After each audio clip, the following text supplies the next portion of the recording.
6 یا 10 مہینے تھی ان کی، قرضے چڑھ گئے، کاروبار میں نقصان ہو گیا۔ ضروری نہیں کہ کوئی آدمی دھوکے بازی ہو تو وہ مقروض ہوتا ہے، یہ ضروری نہیں۔ تلک الایام نداولها بین الناس، اللہ لوگوں کے دن پھیرتا ہے، حالات تبدیل کرتا ہے۔ اب سیابی پہ کچھ شک کر سکتا ہے؟ لیکن حضرت جابر کہتے ہیں اتنا قرضہ چڑھ گیا کہ ایک ایک بال میرا قرضے میں ڈوب گیا۔ قرضے بڑے دینے تھے، مقروض آتے، تنگ کرتے۔ خود نبی کریم علیہ السلام نے فرمایا ہے کہ جو مقروض ہوتا ہے وہ قیدی ہوتا ہے، جب تک قرض دے نہیں لیتا اتنی دیر تک وہ آزاد نہیں ہوتا۔ حضرت جابر ابن عبداللہ کہتے ہیں میرے باغ میں کھجوریں پکی تھی، یہ بخاری میں بھی ہے، کنز العمال میں بھی ہے، ابن کثیر میں بھی ہے، امام حلبی نے سیرت حلبیہ میں بھی لکھا ہے، بیسیوں درجنوں کتابوں میں آپ کو روایت ملے۔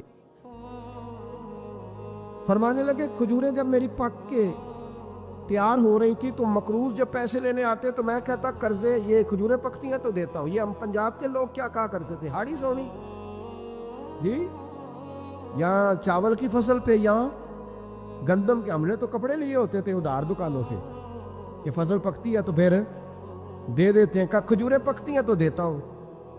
فرماتے پتہ مجھے بھی تھا کھجوریں زیادہ تھوڑی ہیں اور جن کے پیسے دینے ہیں وہ پیسے، فرماتے ہیں کھجوریں پک گئیں، اتاری تو یہ تو 11 گنا بھی اور ہو تب بھی قرضہ نہیں اترتا۔ کہتے ہیں میں نے دوستوں سے، یاروں سے، رشتہ داروں سے، وہ جو کہتے ہیں نہیں کوئی حکم ہوا تو بتانا، پھر جس دن بندہ حکم بتاتا ہے اس دن کہتے ہیں آج سویرے ہی بچہ پیسے لے گیا ہے، یہ تو 2 گھنٹے پہلے بتاتا تو تیرا کام، ہنس رہے ہیں آپ بیچ بیچ میں سے، 2 گھنٹے بس لیٹ ہیں آپ، بلکہ کئی تو پونے گھنٹے کا ٹائم دیتے ہیں، کہتے ہیں پونا گھنٹہ پہلے تو آ جاتا تو تیرا کام بس، اور جب بھی آپ فون کرو سے اگلی دفعہ کرے تو پھر شاید آدھے گھنٹے کا ٹائم دے دیں کہ آدھا گھنٹہ ہو گیا تو لیٹ ہو گیا، ورنہ کام بالکل تیار تھا۔ اور ہمارے زمانے میں تو دوستی قائم رکھنی ہے تو صرف اس سے رہ سکتی ہے جسے آپ کام نہ بتائیں، حالانکہ اس دوست کا کیا مطلب، دنیا تے جو کام نہ آیا اوکھے سوکھے ویلے، اس بے فیض سنگی کو لو بہتر یار اکیلے، کیا مطلب ہے، کام بتایا تو رفو چکر ہو گیا، منع کیا ہوا اس بات؟ میرے رسول کائنات علیہ السلام کے صحابی کہتے ہیں سب سے کہا پر کسی نے نہ سنی، جب میں تھک گیا نا تو میں دروازہ رسول پہ چلا گیا، یا رسول اللہ، یا رسول اللہ، یا رسول اللہ، حضور قرضے زیادہ ہیں، کھجوریں کم ہیں، یہودیوں کے پیسے ہیں وہ مانتے نہیں، نبی پاک نے فرمایا ان سے کہو تھوڑے تھوڑے لے لیں باقی پھر دیں، حضور نہیں مانتے۔ حضور کہہ سکتے تھے سلمان جاؤ بات کر کے آؤ، جاؤ بلال، صہیب جاؤ، کون جاتا ہے مقروضوں کی سفارش کرنے، کہتا ہے بھائی میں نہیں بیچ میں آؤں گا، اتنے پیسے اوہ ہو، میں اپنے موبائل فون بند کر جاتے، کو پوچھے نہ۔ لیکن نبی کریم علیہ السلام نے فرمایا سنو، خود رسول پاک، خود نبی پاک نے، حضور نے فرمایا چل میں تیرے ساتھ چلتا ہوں، چل میں تیرے ساتھ چلتا ہوں، مقروض کے ساتھ، امیر کے ساتھ نہیں، اس کے ساتھ نہیں جس نے پیسے لینے ہیں، بلکہ حضور مقروض کے ساتھ، گرے ہوئے کے ساتھ چلے، چل میں چلتا ہوں۔ یہودی تک گئے، فرمایا کچھ لے لے، یہ بیچارہ دھوکے باز نہیں الجھ گیا ہے، غربت، کچھ لے لے باقی پھر دے دیں گے، کہنے لگا سارے لینے ہیں۔ جب اس نے بات نہ مانی تو پھر یہ اللہ کے رسول ہے نا۔ اعلیٰ حضرت فرماتے ہیں میرے کریم سے گر قطرہ کسی نے مانگا، دریا بہا دیے، دوربے بہا دیے۔ یہ دوربے کیا ہوتے ہیں؟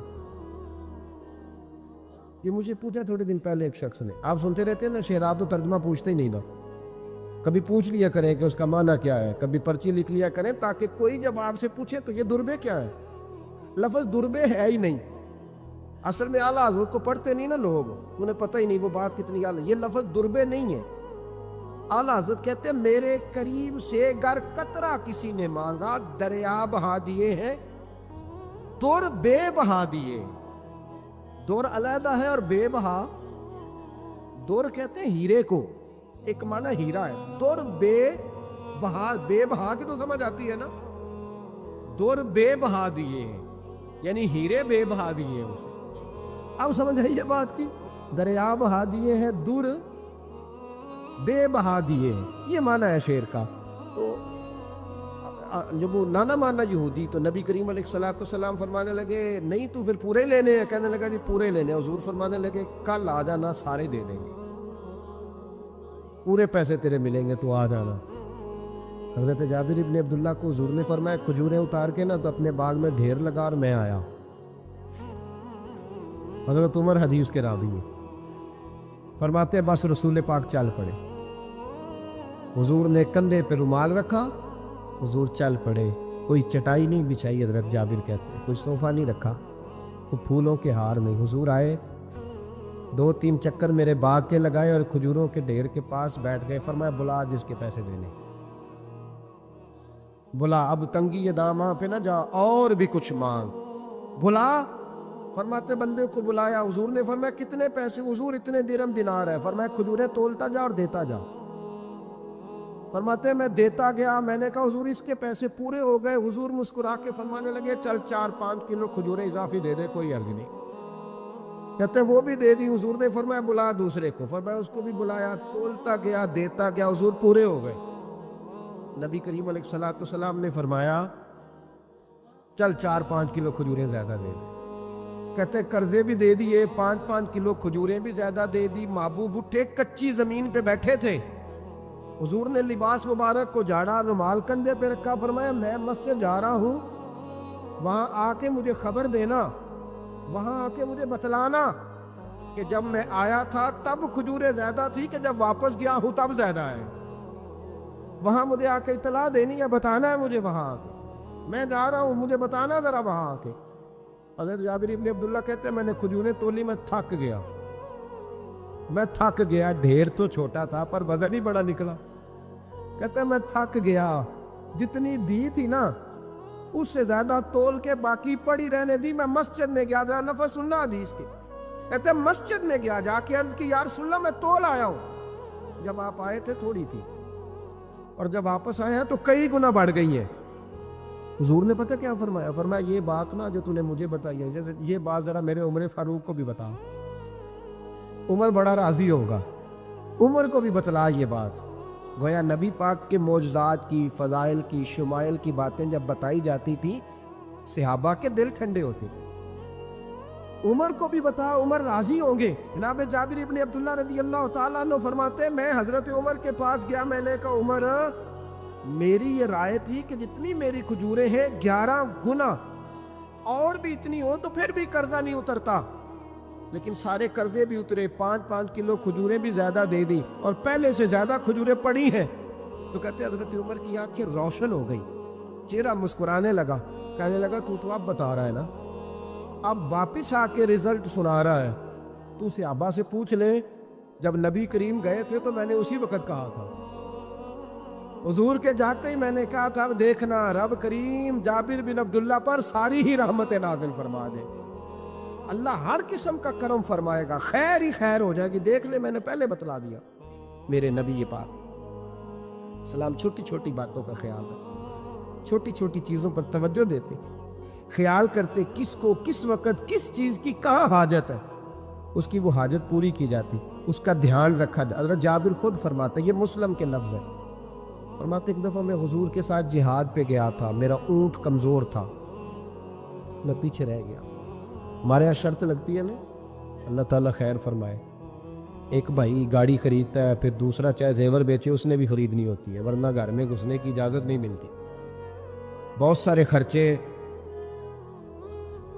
یہ جو جوائنٹ فیملی سسٹم ہے نا, اکٹھے جو ہاں بھائی رہتے ہیں 3 4 5 6, اس کے بہت سارے خرچے ضد کی وجہ سے بڑھ جاتے ہیں. اس نے کیا ہے تو لہذا میں نے بھی, ہوتا ہے نا جی ایسے. تو پھر اس ضد میں کو پیچھے پلٹ کے نہیں دیکھتا کہ چلو جو پیچھے رہ گیا اس کا بھی ہاتھ پکڑے ساتھ آ جائے, دوڑتے رہتے. اس میں بیچارے کئی تھک جاتے ہیں, کئیوں کے پیر دوڑ دوڑ کے سوج جاتے ہیں, بڑے مسئلے بنتے ہیں, لیکن پیچھے پلٹنے کو کوئی تیار ہے؟ اس دوڑنے میں تھکا کے رکھ دیا. مسلم میں ہے, جناب جابر ابن عبداللہ کہتے ہیں حضور کے ساتھ میں جہاد پہ گیا, واپس آ رہا تھا. میرا اونٹ کمزور تھا, بوڑھا تھا, بیمار تھا, سب لوگ آگے گزر گئے, میں پیچھے رہ گیا. کچھ میں پریشان رہتا تھا غربت سے, تو میں مایوس بھی تھا, ذرا پیچھے رہ گیا, پریشان تھا. فرماتے ہیں نبی پاک نے نا 2-3 دفعہ پلٹ کے دیکھا, ادھر دیکھو، میں نے اپنی زندگی میں بڑے لوگ دیکھے ہیں، وہ امیروں میں چلے گئے، پیچھے پلٹ کے انہوں نے غریبوں کو کبھی نہیں دیکھا کہ وہ ایک دوست ہوتا تھا ہمارا جو ماڑا ہے، غریب ہے، پلٹ کے نہیں دیکھا۔ کہتے ہیں نبی کریم علیہ الصلاۃ والسلام نہ آگے گئے،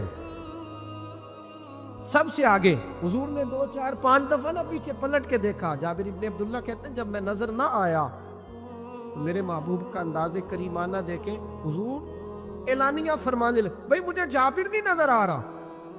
بے خبر ہو جو غلاموں سے، وہ آقا کیا ہے، وہ آقا کیا ہے۔ یہاں ہمارے استاد جب یہ حدیث پڑھا رہے تھے نا، یہ حدیث پڑھا رہے تھے تو اچانک رونے لگ گئے۔ میں نے کہا حضور کیا ہوا، رو کیوں پڑے؟ تو کہنے لگے یار سوچتا ہوں جو محبوب جہاد سے واپسی پر اپنے غلاموں کو نہیں بھولے، وہ میدان محشر میں کیسے بھول جائے؟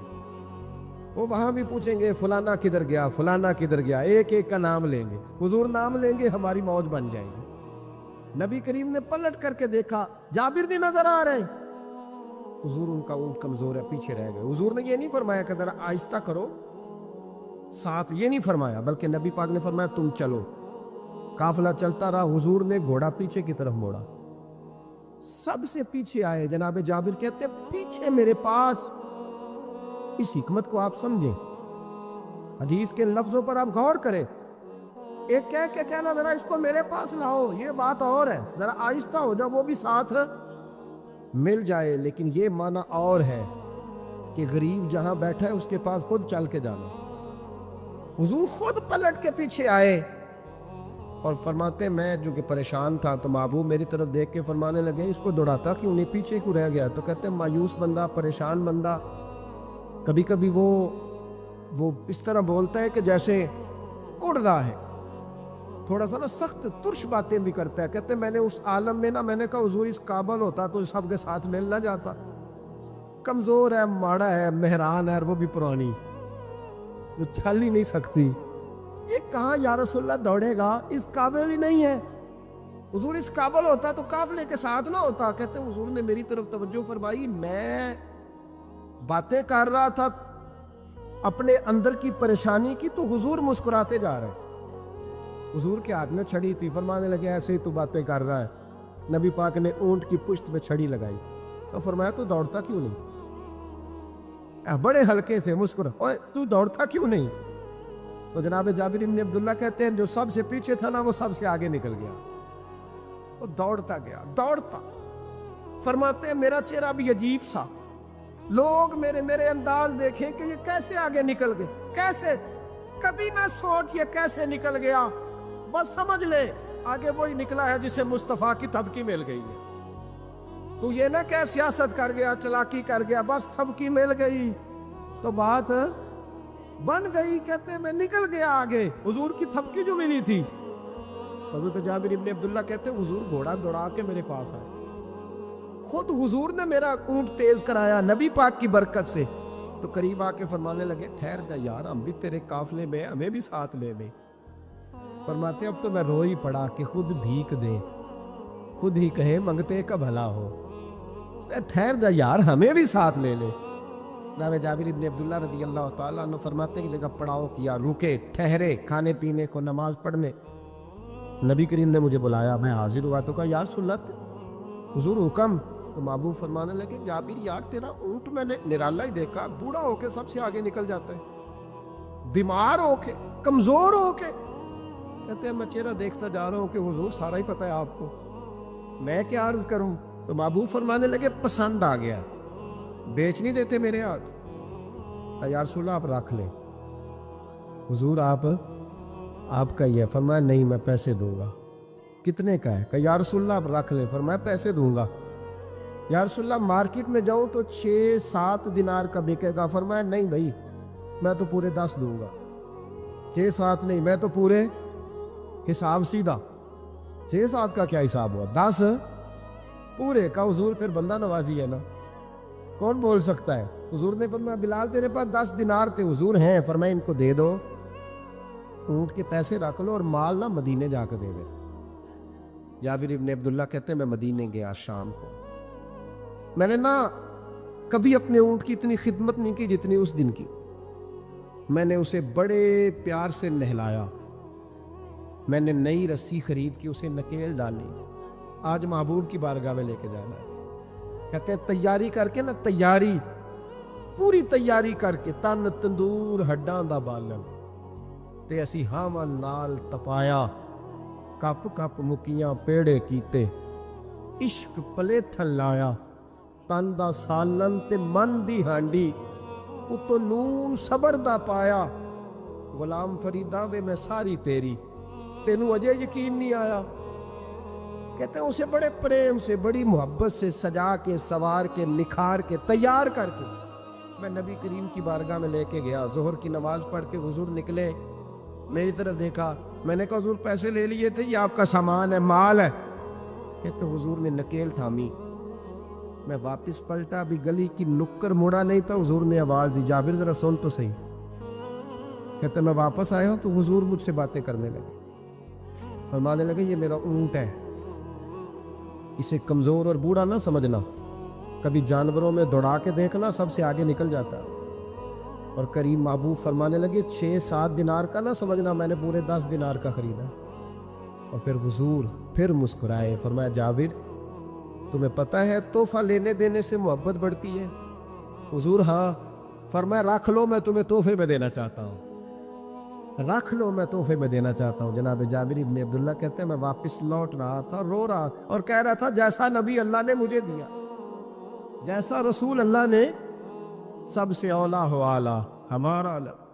آنکھیں بند کر کے جھوٹ کی زندگی جی کے، اپنے ساتھ بددیانتی کر کے، دھوکہ دے کے، اپنے آپ کو دائیں بائیں، اپنے آپ کو کہیں مصروف رکھ کے کچھ وقت ضائع تو کر لیتے ہو، پر تمہیں پتہ تو ہے نا کہ عبادت اللہ کی کرنی، تمہیں اس کی خبر ہے۔ میرے رسول پاک علیہ وسلم نے فرمایا بندہ اللہ کے سب سے قریب اس وقت ہوتا ہے جب وہ سجدے کی حالت میں ہوتا ہے۔ کس کے قریب ہوتا ہے؟ اللہ کے سب سے قریب ہوتا ہے، وہ بڑا نیڑے ہے رب کے، بڑا قریب ہے، اس لیے کہ وہ حالت سجدہ میں، وہ جب سجدے کرتا ہے نا، اس کی بارگاہ میں جب جھک جاتا ہے۔ آپ ذرا سجدے کی کیفیت دیکھیں نا، زبان بھی یہاں ہے، آنکھ بھی یہاں ہے، کان بھی، عقل بھی ساری، اس نے سارا کچھ رکھ دیا سجدے۔ آپ وہ کبھی پیچھے جائیں تو دیہاتوں میں کہا جاتا تھا ناک سے نکیریں نکالو، بہت بڑی سزا ہوتی تھی نا، ناک سے نکیریں نکالو، بڑی سزا ہوتی تھی۔ تو اس نے کہا مالک مجھے کسی نے کہا نہیں، پر دیکھنا میں نے رکھ دی ساری عقل سجدے میں، اور رکھ کے کہا کیا؟ سبحان ربی یا اللہ، اللہ میں پست ہوں تو اعلیٰ، اللہ تو میرا رب ہے اور تو سب سے اعلیٰ اتنا۔ اور فرمایا جب یہ اس کیفیت میں ہوتا ہے تو پھر یہ اپنے رب کے قریب ہوتا ہے۔ میرے نبی کریم علیہ الصلاۃ والسلام نے مصلی سے دل لگانے کا درس دیا، حضور نے توجہ دلائی، صحابہ اس ذوق کے حامل لوگ تھے، وہ کوشش کرتے تھے۔ جناب صدیق اکبر رضی اللہ تعالیٰ عنہ کا عبادت کا مزاج ہمیشہ قائم رہا۔ حضرت عمر فاروق ساری رات اللہ کے حضور کھڑے رہے۔ حضرت عثمان غنی رضی اللہ تعالیٰ عنہ عشاء کی نماز پڑھ کے 2 رکعتوں کی نیت باندھتے تھے، 15 سپارے پہلی رکعت میں پڑھ دیتے اور 15 سپارے قرآن مجید کے دوسری رکعت میں پڑھ دیتے۔ آپ نے نا حضرت عمر فاروق کے وصال کے بعد ان کی ایک بیوہ سے نکاح کیا،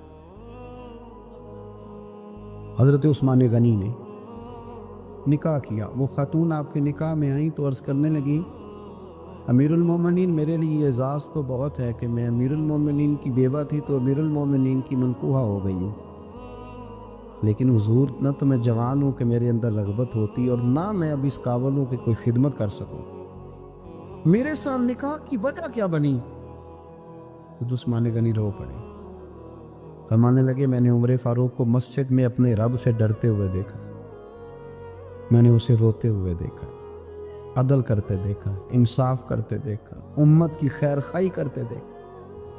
تمہارے ساتھ نکاح اس لیے کیا ہے کہ تم مجھے یہ بتاؤ کہ عمر فاروق گھر کے اندر اپنے رب کو کیسے راضی کرتے، گھر کے اندر کیسے راضی کرتے تھے، وہ طریقے بتلاؤ، تم بتاتی جانا اور میں بھی اسی طرح گھر میں عبادت کروں۔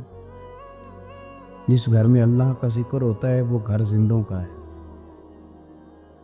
اور جس گھر میں رب کریم کا ذکر نہیں ہوتا وہ گھر زندوں کا نہیں ہے۔ گھر نا ہم نا کتابوں میں پڑھتے ہیں کہ بزرگ کہتے ہیں، حضرت فضیل بن عیاض کہتے ہیں کہ میں ایک گلی سے گزر رہا تھا تو گھر کے اندر کسی قاری صاحب نے قرآن کی آیت پڑھ دی، ولی من خاف مقام ربہ جنتا، میں تے میرے کانوں سے ٹکرائی تو اللہ نے میری کایا ہی پلٹ دی، میں توبہ کر گیا۔ اب گھر کے اندر سے آواز آئے تو صحیح نہ تلاوت کی، پر اندر سے آواز آتی نہیں ہے، ڈیک بجنے کی آواز آتی ہے، یا ٹی وی چلنے کی آواز آتی ہے، یا دھوم مچانے کی آواز آتی ہے۔ عبادت کا وہ جو خاص شوق تھا، وہ جو حسن تھا، وہ جو توانائی، وہ جو بات۔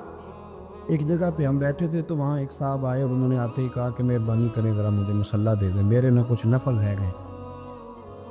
تو میں نے وضو کر لیا تو کوئی مصلی مل جائے، مصلی انہیں دے دیا گیا، وہ مصلی لے کے چلے گئے تو پیچھے ایک صاحب نے تبصرہ کیا، کہنے نے کتنا ریاکار بندہ ہے، لوگوں کو دکھا رہا ہے کہ میں نفل پڑھتا ہوں، ہے کو بات کرنے والی۔ میں نے اسے کہا، میں نے کہا تو مہربانی کرنا، اس طرح کی ریاکاری تو بھی کر، پکڑ مصلی اور جا تو بھی تھوڑی ریاکاری کر کے آ، اٹھ ذرا، شکر کر کو یہ ریاکار بھی ملا ہے، کوئی نفل پڑھ کے ریاکاری کر رہا ہے۔ اللہ کا میں کہتا ہوں کو پڑھے تو صحیح نہ، یار یہ کوئی دور ہے نفل پڑھنے کا؟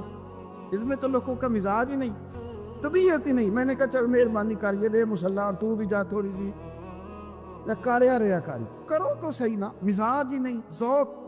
جمعے کی نماز پڑھ کے یوں دنیا بھاگتی ہے، او ہو پتہ نہیں کون سی پیچھے آگ تھی جو بجھائی جائے گی، اور آج تک لوگ مسئلہ پوچھ رہے ہیں کہ جمعے کی بعد والی سنتیں کتنی ہوتی ہیں۔ میں نے کہا کتنے سال ہو گئے جمعہ پڑھتے، کتنے سال ہو گئے، ابھی تک سنتوں کا نہیں پتہ، ابھی تک نہیں علم کے پہلے کتنی رکھتے ہیں اور بعد میں کتنی رکھتے ہیں۔ فجر کی سنتیں کب پڑھنی چاہیے؟ سنو فجر کی سنتوں کے بارے۔ میرے رسول کریم سید عالم صلی اللہ تعالیٰ علیہ وسلم سے ایک صحابی نے پوچھا تھا، حضور میری فجر کی سنتیں رہ گئیں یا رہ جاتی ہیں تو حکم کیا ہے؟ کیا انداز ہے حضور کا، بخاری مسلم کے لفظ سنو۔ حضور سید عالم صلی اللہ علیہ وسلم فرمانے لگے، اس نے کیا پوچھا تھا؟ حضور جواب کیا دیتے؟ فرمایا فجر کی سنتیں کبھی نہ چھوڑنا، فجر کی پہلی 2 سنتیں کبھی نہ چھوڑنا۔ یا رسول اللہ صلی اللہ تعالیٰ علیہ وسلم میری رہ گئی ہیں، رہ جاتی ہیں۔ فرمایا فجر کی 2 سنتیں نہ چھوڑنا، فرمایا فجر کی پہلی 2 سنتیں مجھے دنیا اور دنیا کے اندر جو کچھ ہے وہ سب سے زیادہ پیاری ہے۔ فجر کی 2 سنتیں دنیا اور دنیا میں جو کچھ ہے مجھے وہ سب سے زیادہ پیاری ہے، اس لیے فجر کی سنتیں نہ چھوڑ۔ اپنا ذوق، اپنی طبیعت، ہم نے نا ذوق غلط بنا لیا۔ اگر 20 بندے کہہ بھی دیں گے تو نے بڑی شاندار تلاوت کیا تو کیا اس سے بنے گا؟ 100 بندہ کہہ بھی دے تیری کیا بات ہے، کیا بات ہے نعت خاں کی، کیا بات ہے علامہ صاحب کی، پیر صاحب، پیر مہر علی شاہ صاحب رحمۃ اللہ علیہ۔ آپ تشریف فرما تھے تو آپ کے ایک ہی بیٹے بابو جی جن کو کہا جاتا ہے، جس دن صاحبزادے پیدا ہوئے تو خادم نہ وہاں سے نکلا۔ ان لوگوں کے شوق اور طرح کے تھے نا، تو ان کی توجہ بھی اپنے شوق کی طرف رہتی، تو خادم نکلا اندر سے، پیر صاحب مبارک ہو، پیر صاحب مبارک ہو، پیر صاحب مبارک ہو، پیر صاحب مبارک، وہ شور کر رہا ہے۔ تو پیر صاحب کو وجد ہو گیا، اللہ اکبر، اللہ اکبر، اللہ، کیا ہوا؟ کس چیز کی مبارک دے رہے ہو؟ اس کی حضور اللہ نے بیٹا دیے۔ تو آپ فرمانے لگے اچھا حضور آپ کیا ہوا، آپ تو پریشان ہو گئے۔ فرمانے لگے جب تو نے 3 دفعہ کہا نا مہر علی کو مبارک ہو تو میں سمجھا تھا شاید تجھے کسی نے بتا دیا ہے کہ مہر علی سے اللہ راضی ہوگا۔ میں سمجھا تھا کہ شاید تو یہ خبر لے کے آیا ہے کہ کسی نے بتایا ہے کہ مجھے آج خبر ملی ہے کہ مہر علی سے رب اچھا پتر ہوا ہے، الحمدللہ اللہ کا شکر ہے، پر میرے لیے مبارک کا دن وہ ہوگا جب میرا رب کہے گا کہ میں مہر علی سے راضی، میرے محبوب کہیں گے کہ میں مہر علی سے۔ آپ بات کو سمجھیں، شوق ہی کسی اور طرف تھا، دل ہی کہیں اور لگا ہوا تھا، طبیعت ہی کہیں اور مائل تھی۔ کوئی وظیفہ پوچھتے تھے تو پڑھتے تھے وہ لوگ، کچھ اللہ اللہ انہیں بتائی جاتی تھی تو کرنے کا ذوق رکھتے تھے، طبیعت تھی، قائل تھے۔ حضرت ربیع کہتے ہیں میں بڑی دور سے سفر کر کے گیا حضرت اویس کرنی سے ملنے، بڑی دور سے، اور جب میں پہنچا تو فجر کا وقت تھا، تو حضرت اویس کرنی کو میں نے پا لیا، تو وہ نماز پڑھ کے نا قرآن شریف لے کے بیٹھ گئے۔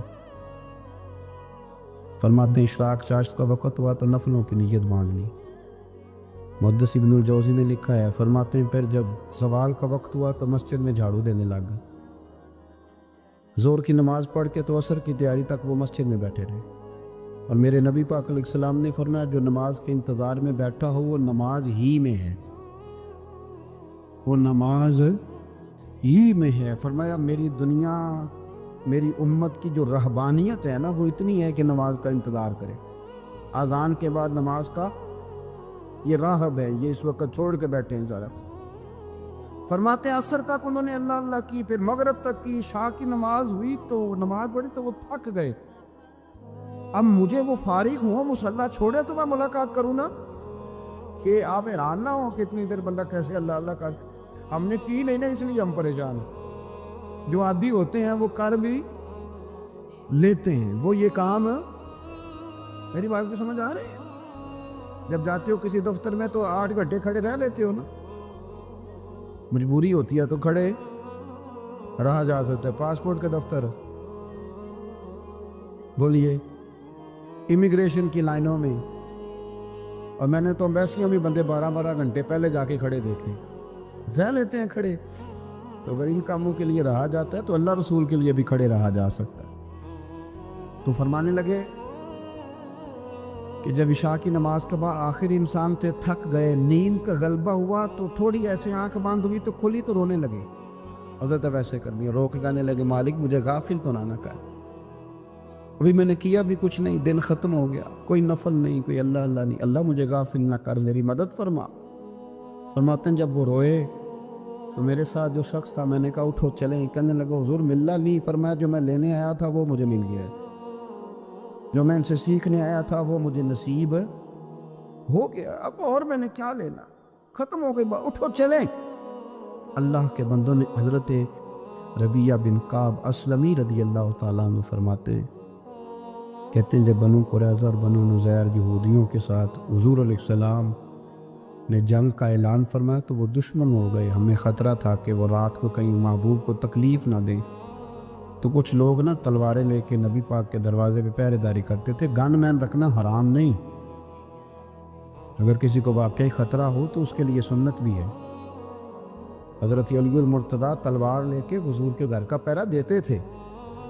حضرت ربیعہ بن کعب اسلمی رضی اللہ تعالیٰ عنہ فرماتے ہیں کہ رات میری ڈیوٹی تھی کہ میں حضور کے گھر کا پہرا دوں گا، تو فرماتے ہیں میں باہر سن رہا تھا، ساری رات ہی میرے نبی پاک نے اللہ کی تسبیح پڑھی، ساری رات، کبھی تسبیح، کبھی تہلیل، کبھی تحمید، کبھی تکبیر، ساری رات۔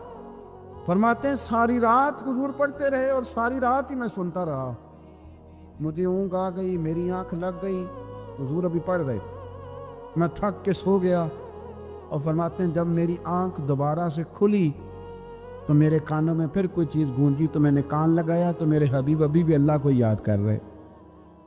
ساری رات حضور رب کی عبادت کرتے، اسی لیے تو کہا یا ایھا المزمل قم اللیل الا قلیلا، حبیب ساری رات تو نہ جاگا کر، تھوڑا آرام بھی کر لیا کر۔ میرے بھائی اپنا مصلی، اپنی عبادات، اپنے وظائف، اللہ اللہ جو آپ نے کسی سے سیکھی ہے اس کو کبھی کمزور نہ ہونے دیں۔ شجرہ شریف جو کسی بزرگ سے آپ لے لیتے ہیں تو کیا رسم ہے کوئی؟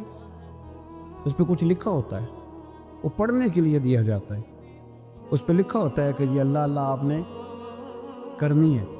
انسان پر اگر کوئی شخص نیکی کر دیتا ہے، احسان کر دیتا ہے، تو انسان اس کے سامنے پھر گردن نہیں اٹھا سکتا، یار یہ میرے مشکل وقت کا دوست ہے، اس نے میرے ساتھ نیکی کی، کبھی بھی گردن نہیں اٹھائے گا، جھکا کے رکھے گا۔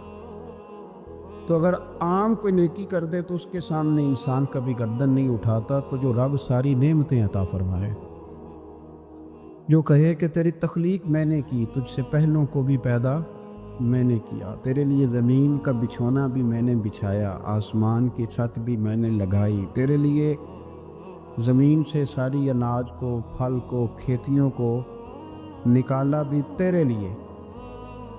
اب تو اس طرح کر کہ تو میری عبادت کر، تو میری بارگاہ میں جھک جا۔ بہت سارے نشے لوگوں کو لگے ہوئے ہوتے ہیں، ہر آدمی کوئی نہ کوئی نشہ کرتا ہے، کوئی دولت کا کرتا ہے، کوئی شہرت کا کرتا ہے، کوئی اپنی تعریف کا نشہ کرتا ہے، دو چار لوگوں سے تعریف سن کے مطمئن ہو جاتا ہے۔ ناراض تو نہیں ہو گیا اس جملے سے آپ؟ کرتے ہیں لوگ دولت کا نشہ، یہ جب نقصان ہوتا ہے تو بندے بیمار نہیں ہو جاتے؟ پیسے ڈوب جاتے ہیں تو لوگ بیمار نہیں ہو جاتے؟ تو اس کا مطلب یہ ہوتا ہے کہ نشہ ٹوٹ گیا ہے۔ بہک ہوئے ہیں نا تھوڑے سے تو کانپتے ہیں، تڑپتے ہیں، پریشان۔ نشہ ہی اسی طرح ہی کرتا ہے نا، نہیں ملتا تو پریشان ہوتا ہے۔